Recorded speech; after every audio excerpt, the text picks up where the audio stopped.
Hi students, so are you an actuarial student? Are you an actuarial fresher? But still you are not getting interview calls despite clearing exams.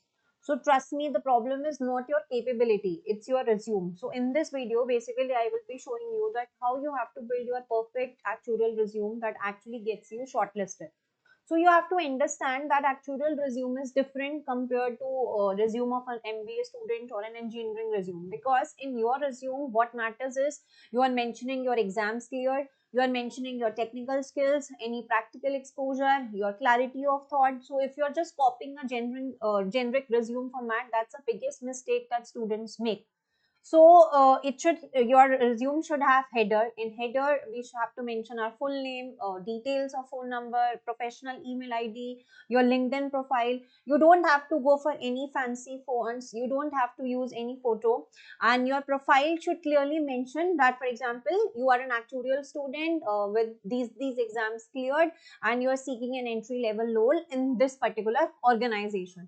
So instead of mentioning that I want to work in your organization, you should mention it that I am an actuarial student with so and so exams cleared, with so and so proficiency in data and Excel, and seeking an entry level role in this particular organization.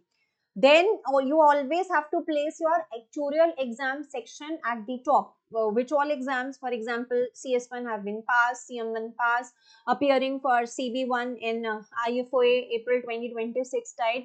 Plus, you have to mention your institute's name, your exam status, and the year in which you have cleared your exam. That's very important. Your technical skills should always be mentioned, because skills should be there, but it only mention those skills that you can explain in an interview.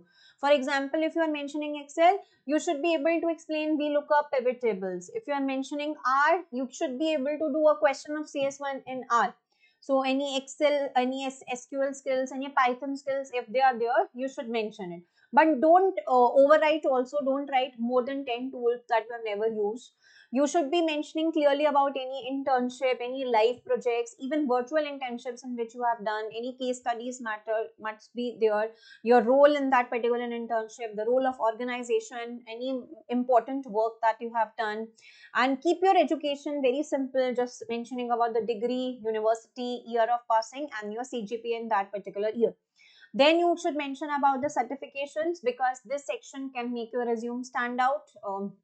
Like for example, any certification in Excel, or any risk modeling case study, any actual pricing project, whatever you have done, you have to mention here. So the common resume mistakes that generally students make it, that they try to make the resume longer than one page, especially if you are a fresher. You don't have to do that. And avoid all grammatical mistakes. Any generic objective will also not work, and if you're writing wrong exam names, or you are over designing your resume, that is the biggest blunder. So keep your resume to one page, use very simple fonts, and make sure that everything is aligned properly. And you have to customize resume basically for each role, and always get your resume reviewed by a mentor. So like, because we at Taj, we are basically providing placement assistance. So we receive multiple resumes where we identify the mistakes and we to build the better one. So do make sure that when you are appearing for the interviews, that instead of just sharing your resume randomly, you are getting it checked by your mentor. And one important thing that I have noticed while reviewing hundreds of resumes that we receive is that students often have the knowledge, but they don't know how to present it correctly. So when we work with actual students, we focus not just on clearing exams, but I always say that you should be knowing about resume structuring. You should know which skills are required as per the industry trends, and you have to align your profile with what actual recruiters actually look for. So that's exactly why resume building is very important step in your actual journey. Still, in case you feel you have any doubts while preparing resume, you can reach out to us on the number mentioned, and a team will get back to you with the required details.